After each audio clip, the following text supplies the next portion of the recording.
अस्सलाम वालेकुम वरहमतुल्लाहि वबरकातु। ग्रुप नंबर 1 में नासिर नक्शबंदी साहिब ने सवाल किया है कि शादी के बाद औरत अपने खावन को नाम से पुकारे या कोई और नाम जो पसंद करे पुकार सकती है या नहीं, शरीयत इसके बारे में क्या कहती है।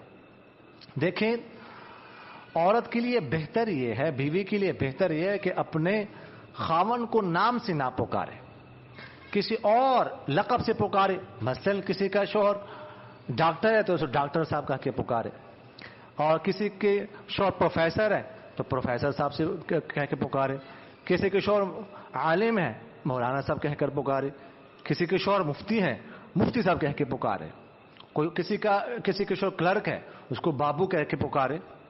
ये अच्छे नाम है, इससे पुकारना चाहिए। ये कोई और प्यारा सा नाम हो जो वो जिससे वो पुकारना चाहे पुकार ले तो ये बेहतर है।